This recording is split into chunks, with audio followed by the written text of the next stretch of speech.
Hey everybody, good to be here. My name is Nick. I am the Director of Operations at Shopify. I work on our platform team, mostly working with our third-party ecosystem of developers and agencies that help make it possible for everybody to be successful on Shopify.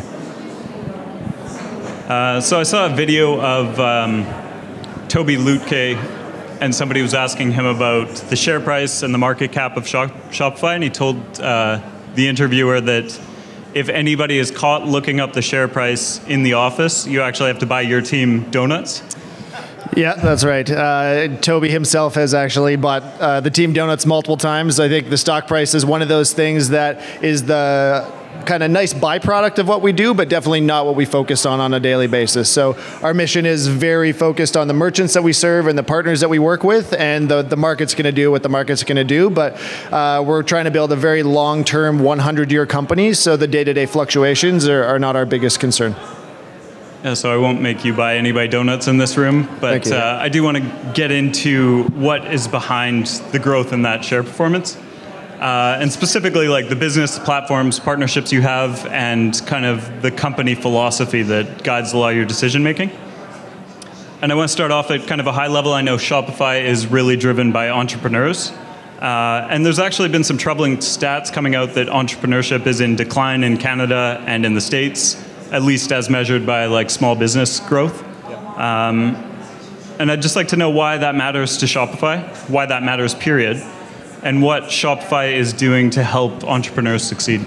Yeah, great question. I think the fact that entrepreneurship is in decline is actually something that's not very intuitive to many people. So I think you look around at conferences like this and all like the Silicon Valley startups that are coming out, the major unicorn growth stories that are happening, and the average person probably doesn't realize that the amount of businesses that are being created, like you mentioned, is really in decline. There's a lot of different reasons for that. Part of it is the major centralization of some of these huge platforms, like Amazon, that are taking business away from like the mom and pop shops. There's also, it's not as easy to be successful anymore because there are these huge companies out there that are really trying to take the biggest pieces of the pie.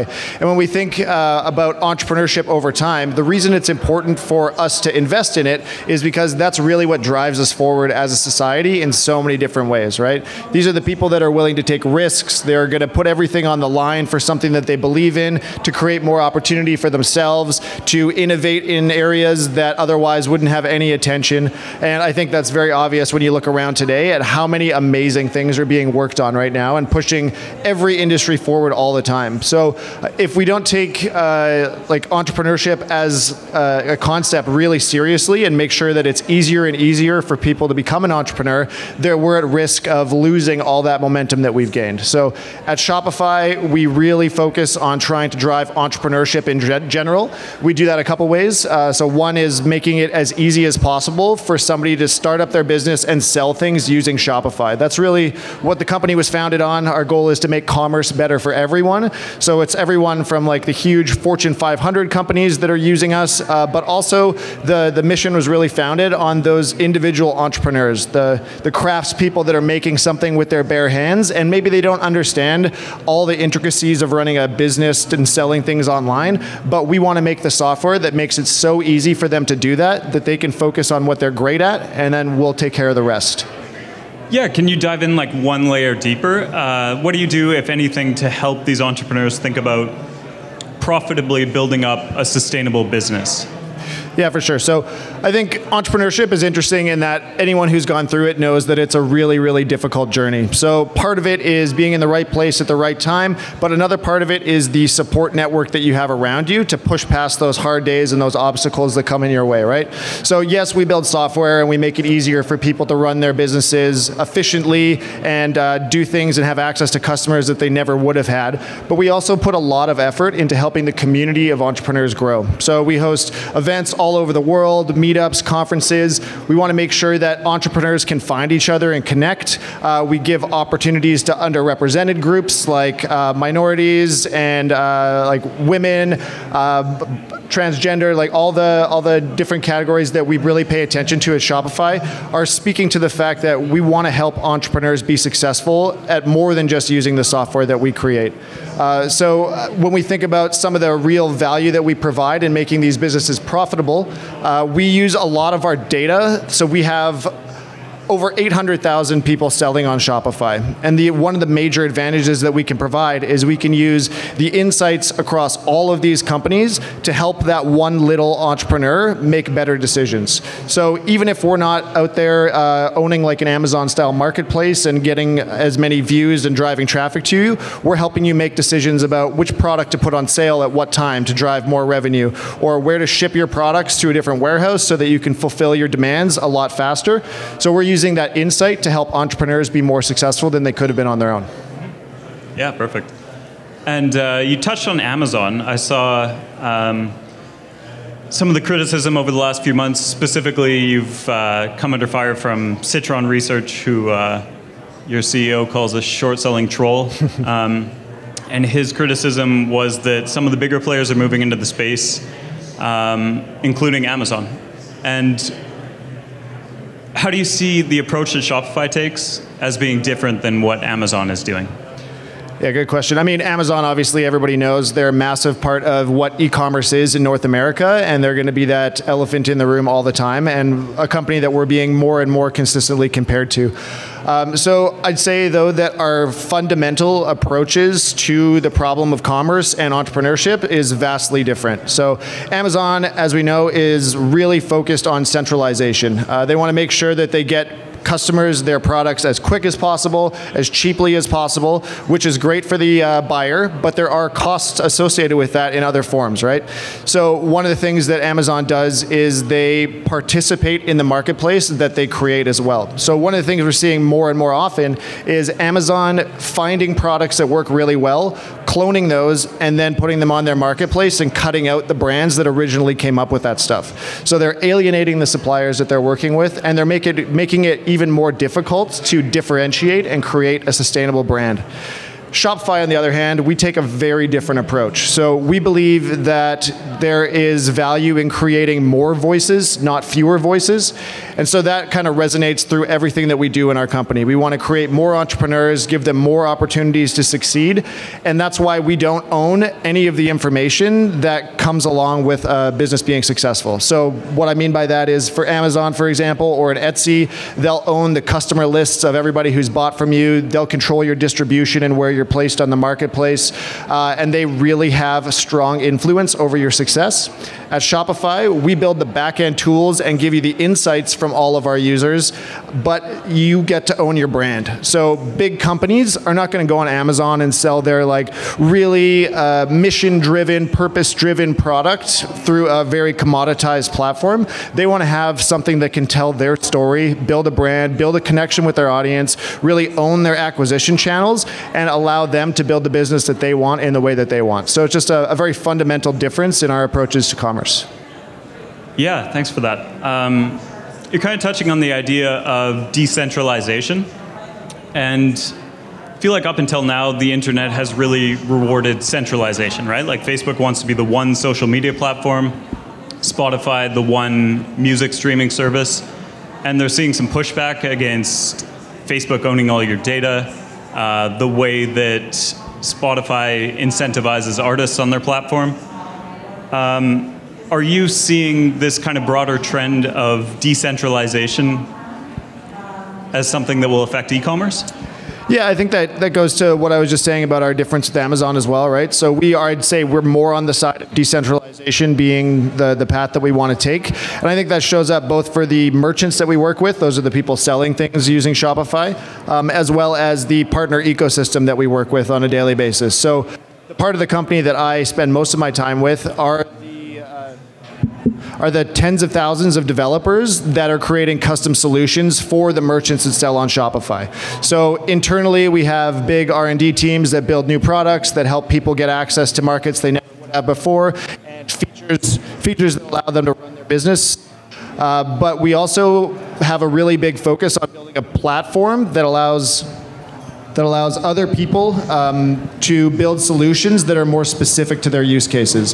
So we have a lot of APIs that people can plug into, and that basically just allows them to build custom solutions for, let's say, integrating their solution for their warehouse provider, or a custom contract management software, or maybe they have something that they need specifically to manage the flow of inventory from their retail store to their online shipping.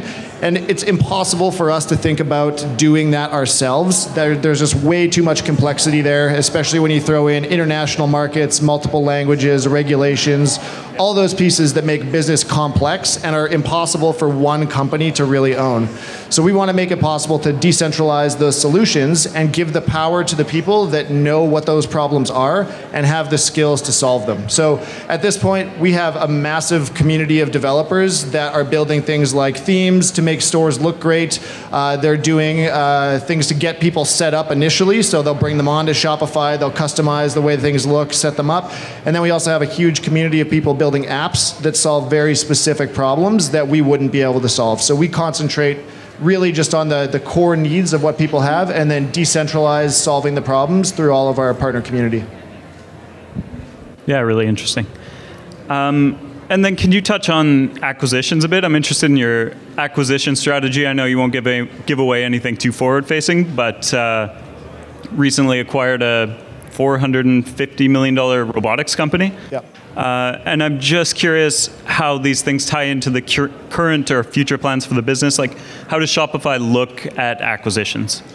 Yeah, good question. I mean, I think as the company's grown, that has changed quite a bit over time, right? We've done a number of acquisitions in our company's history, but for a long time it was actually really around the teams of people that we were buying because we could get more engineering talent or more product talent related to some general skills that maybe we couldn't hire before. At this point, though, we have very big ambitions. I mean, the biggest thing that we announced last year at our annual partner conference was that we were going into the fulfillment space. So we are going to be creating warehouses for our merchants to allow them to do things much like Amazon does, where we will centralize some of their merchandise, help them understand how to ship that around, and make it easier for merchants to deliver things in 2 days or whatever, just like they would expect from another marketplace. So at this point, in order for us to make real strides in that roadmap, because these are huge, complicated problems that take a lot of effort to solve, we're definitely open to looking at companies that help us accelerate that roadmap. I mean, the bottom line is we don't know the answer to every problem internally, but there's tons of smart people out there who have solved those problems. So I think it's really about finding teams of people who are deeply knowledgeable and deeply passionate about the problems that they're trying to solve and have that obsession for making things better that we do internally at Shopify as well. Yeah, thanks. And then maybe just one last question. Curious what kind of opportunities you see broadly in the e-commerce space or more specifically for Shopify? Sure. So I think commerce is changing so fast. I mean, there's trends all the time from the social selling trends and influencers selling direct to consumers, younger generations wanting to buy, like I said earlier, those more mission-driven, purpose-driven products so that they really can identify with the things that they're buying and the companies that they're supporting. But I think the other one that's really prevalent and something that we're really paying attention to at Shopify is the difference in the way international business is handled, right? So it used to be much more that you would make something in your town, you would sell it in your town, and those craftspeople didn't have as much reach as they would like to have. Now we're at the point where the tools make it easy for people to sell all over the world. Shipping is getting cheaper. The barriers to doing that are much lower, but there's still an incredible amount of complication in that. So everything from the language they're using, the cost it takes to ship, the regulations, all those things that we mentioned, those are starting to be in focus, definitely for us, and I know for a lot of people. And this is a major trend across the world, especially as developing countries have a lot more income to spend. They're interested in buying things online. They're interested in buying things from overseas. And that cross-border trade is a massive, massive opportunity that I think there's going to be a lot of movement in over the next few years. Yeah, anything else you want to add? No, I mean, it's fantastic being at a conference like this. I think this, again, just on the topic of entrepreneurship, just speaks to the fact that although entrepreneurship in general is in decline, I think there are some really smart, talented people doing some really cool things. I mean, this is what helps keep the dream of entrepreneurship alive. So it's so awesome to be surrounded by all this energy here today.